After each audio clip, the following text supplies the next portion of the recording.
तो पिलामाने hello students welcome back to Om Prakash education. तो देख पिलामाने जो मैंने सप्तम क्लास रे पढ़ुछ से कौन अर्धवार्षिक पेपर अर्धवार्षिक क्वेश्चन रियल क्वेश्चन आंसर आसी आज पिलामाने एगुटा आज एगुटा एग्जाम तुम पाखे एग्जाम तुम आसला हारी एग्जाम यहाँ निश्चित रूप से पढ़ा जाऊँगी। तो कही रखुच्छी जो मैंने वीडियो को स्किप करनी वीडियो को शेष पर्यटन देख बुझल शीघ्र शीघ्र वीडियो को क्लिक कर वीडियो को शीघ्र शीघ्र देख और कही रखुच्छी टाइम आ वेस्ट कराया चाहूनी जो मैंने नुआ चैनल को आसो टे सब्सक्राइब करदेव और लाइक टे वीडियो भल लगे लाइक टे कर सांग मान सहित जो सांग मैंने तुम जानी ना सहित सेयार करदेव। तो चलते डेरी नक डिस्कसन करिए। देख तुम विषय हूँ साहित्य समय 2 घंटा श्रेणी हूँ सप्तम यहाँ पे आगुरी सब डिस्कसन कर शिक्षार्थी नाम रोल नंबर विभाग तारीख विद्यालय नाम ब्लॉक और जिला यहाँ सब लिखिदेव। तब चलते डिस्कसन करें पे कही रखुच्छी तुम बही क्वेश्चन रू अल्प दब पैसेज टी अधिका दब बुझल पे ओडिया हो कि इंग्लीश बही क्वेश्चन रू कम पैसेज रू अधिका दब पैसेज आ ग्रामर सर्ट ग्रामर।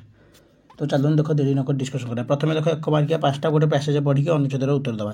सड़क दुर्घटना जो आम देश में प्रतिवर्ष लक्षाधिक लोक मृत्युवरण कर लक्षाधिक लोक चिरदिन अकर्मण्य हो जाती। सेहीपरि सड़क सुरक्षा विषय में अनज्ञता जो अनेक पिला सड़क दुर्घटनार शिकार होती। पिला सचेतनता सृष्टि करने पिला स्कूल बस में चढ़ा बेले श्रृंखलित भाव में चढ़ा आवश्यक।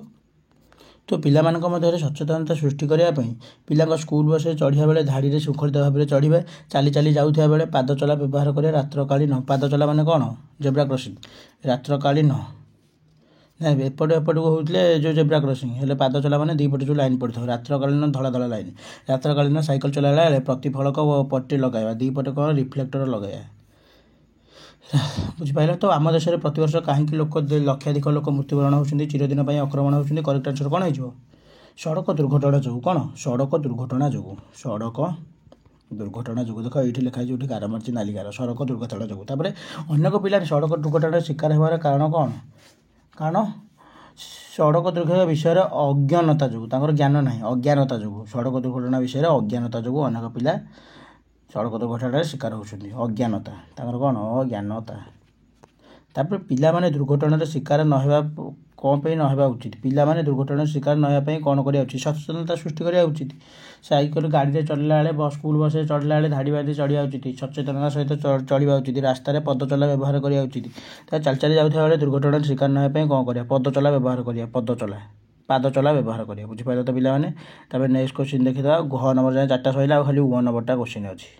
तापर पिला गोटे बढ़िया क्वेश्चन मैंने कही रात्रि समय साइकेल चलाई जाऊा बेले दुर्घटनार शिकार ना कौन आवश्यक प्रतिफलक रिफ्लेक्टर लगाया आवश्यक कारण रिफ्लेक्टर मैंने कौन गोटे नाली टाली देख लगी रोड करे लगी कि गाड़ी साइकेल पछपटे लगी ए लाइट बाहर कि लाइट पड़ी से रिफ्लेक्शन हम नाली कलर जलिए बुझिपारे। तो प्रतिफलक कौन शिकार ना कौन करा आवश्यक प्रतिफलक लगाइबा आवश्यक प्रतिफलक लगाइबा आवश्यक बुझिपारे। तो पिला सप्तम श्रेणी पिला वीडियो को स्किप करनी शीघ्र देख। तापर एमंते ग्रीष्म काल गला वर्षा ऋतु प्रकाशिला सकल ऋतुंकर सारा शस्य संपद मंचपुर मेघे मिले शून्यपते शब्द बिजुली संगत महीमंडल दुख चाहे जड़ छड़ा तोष हो घोर शब्द मेघमाल गर्जिण बरसंती जल पिला यहाँ कौन हुई तुम 6ठ श्रेणी सप्तम क्लास अर्धवार्षिक पढ़े हेल्ले 6टर गोटे पदार्थ आई ग्रीष्म ऋतु गलापर क्यों ऋतुर आगमन हुए यहाँ समस्त जानते हो वर्षा ऋतु हो correct answer 2 number A answer हो कौन वर्षा ऋतु। तापर क्यों ऋतु को सकल ऋतुकर सार बोली कहुए सकल ऋतुकर सार कौन है वर्षा ऋतु। तापर मेघ मैंने क्यों मिलित होती मेघे मिले शून्य पथे पिला शून्य पथर आकाश पथर कौन शून्य पथर आकाश पथर बुझिपारे। तो पिला वीडियो को मुझे एडिटिंग करनी कि डेरी करनी तो देखी देखा मुझे कहूँ जो आंसर टे लिखी लिखिदेव। तब महीमंडल दुख चाहिए मेघ कौन कला महीमंडल दुख चाहिए मेघ कौन कला तो मेघ बरसिला कौन मेघ बरसिला। तब मेघमाल किपर जल वर्षा करती मेघमाल किपर जल वर्षा करती घोर शब्द मेघ हाँ घोर शब्द मेघमाल गर्जन बरसंती दल घोर शब्द घड़घड़ी शब्द घोर शब्द करी गर्जन करी कौन करती मेघ वर्षा करती। तापर गोटे सरल अर्थ पिला देती नुहे ता विचित्र बाह्य विश्व मात्र प्रतिफले नर निज हृदय। तापर आउ गोटे कौन आम मिथ्या न कही जीवन अनेक समय मिथ्याचार करें 2टाक लिखिपर ना लिखिपर जी न लिखिपर मत कमेंट कर। तो देख जीवन गोटे प्रतिशत लिख कानन कानन कानन पिला कानन माने कौन बण आउ गोटे हो जंगल आउ गोटे हो विपिन बण जंगल विपिन एरा सब कानन प्रतिशत आउ गोटे कौन हम अरण्य आउ गोटे हो अरण्य ତାର ବିପରୀତ ଶବ୍ଦ ଲେଖ ତିରୋଧାନ। ତିରୋଧାନର ବିପରୀତ କ'ଣ ହେଇଯିବ? ଆବିର୍ଭାବ। କ'ଣ? ଆବିର୍ଭାବ। ଆବିର୍ଭାବ। ତାପରେ ଲିଙ୍ଗ ପରିବର୍ତ୍ତନ କର। ସହାୟକ, ସହାୟକର ସହାୟିକା। କ'ଣ? ସହାୟିକା। ୟରେ ହର୍ଷେଇ କରେ ଆକାର ଇକା, ସହାୟିକା। ବୁଝିପାରିଲେ ତ ପିଲାମାନେ? ତାପରେ ଆପଣ ବାଟେ କେଉଁ ବାଟେ ଯାଉଛନ୍ତି? ଉକ୍ତ ବାକ୍ୟରେ ରେଖାଙ୍କିତ ଶବ୍ଦଟି କେଉଁ ବଚନ? ଆପଣ। ଆପଣ ମାନେ କେଉଁ ବଚନ? ତମେ, ଆପଣ। ଆପଣ, ତମେ ଏଇ ବାଟେ ଯାଉଛ କି ଆପଣ ଏଇ ବାଟେ ଯାଉଛ କି? ତ ଆପଣ କେଉଁ ବଚନ? ଆପଣ ହେଉଛି ଏକ ବଚନ। କ'ଣ? ଆପଣ ମାନେ ହେଇଥିଲେ ବହୁ ବଚନ ହେଇଥାନ୍ତା। ତାପରେ ବାକ୍ୟରେ ବ୍ୟବହାର କର ସଂକଳ୍ପ। ସଂକଳ୍ପ, ସଂକଳ୍ପ କ'ଣ? ଗାନ୍ଧିଜୀ ଇଂରେଜମାନଙ୍କୁ ତଡ଼ିବାକୁ ସଂକଳ୍ପ ନେଇଥିଲେ। ଗାନ୍ଧିଜୀ ଇଂରେଜମାନଙ୍କୁ ତଡ଼ିବାକୁ ସଂକଳ୍ପ ନେଇଥିଲେ। ବୁଝିପାରିଲ ତ? ତାପରେ କୋଟି ନିଧି ପାଇବା ପାଇଁ ରୂଢ଼ିର ଅର୍ଥରେ ବ୍ୟବହାର କର। କୋଟି ନିଧି ପାଇବା ରୂଢ଼ିର ଅର୍ଥ ନିମ୍ନତ ମଧ୍ୟରୁ କେଉଁଟି ହେବ? କୋଟି କୋଟି ନିଧି ପାଇବା ମାନେ କ'ଣ? ଅତି ପ୍ରସନ୍ନ ହେବା। କ'ଣ? ଅତି ପ୍ରସନ୍ନ ହେବା। ତାପରେ ଗଦ୍ୟ ରୂପରେ ଲେଖ ନ୍ୟୁନ। ନ୍ୟୁନର କ'ଣ? ନ୍ୟୁନ। କ'ଣ? ନ୍ୟୁନ।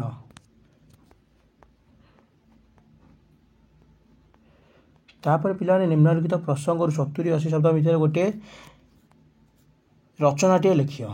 ଯେକୌଣସି ଗୋଟିଏ ବିଷୟ ଲେଖ। ଆଦର୍ଶ ଛାତ୍ର ଜୀବନ, ଅରେ ଅଛି ସ୍ୱାସ୍ଥ୍ୟ ଜୀବନ ଓ ବ୍ୟାୟାମ। ପିଲାମାନେ ମୁଁ ଆଦର୍ଶ ଛାତ୍ର ଜୀବନର ଗୋଟିଏ ରଚନାଟିଏ ତୁମ ପାଖକୁ ଆଣିଛି। ତୁମେ ଚାହିଁଲେ ଦେଖିକି ଲେଖିପାରିବ, କି ଯଦି ତୁମକୁ ସୁସ୍ଥ ଜୀବନ ଓ ବ୍ୟାୟାମ ଭଲ ଲାଗିଲା ତୁମେ ଖୋଜିକି ବି ସର୍ଚ୍ଚ କରିକି ଲେଖିପାରିବ ବା ବହିରୁ ଲେଖିକି ଲେଖିପାରିବ। ଦେଖ ଆଦର୍ଶ ଛାତ୍ର ଜୀବନ।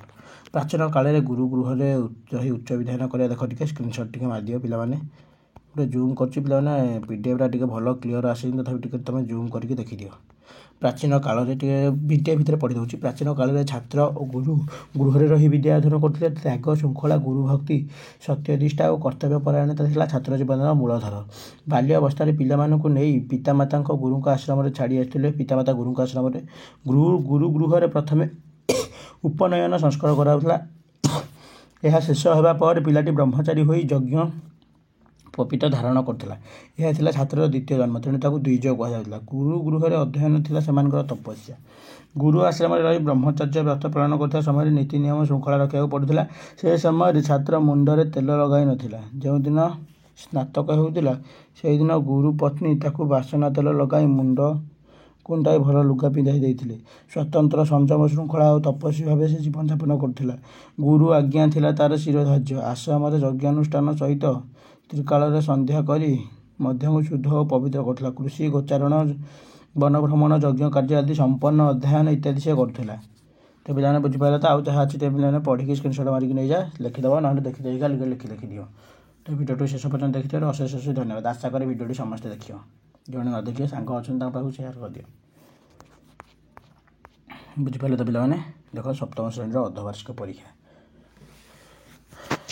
Thank you. ଜୟ ଜଗନ୍ନାଥ।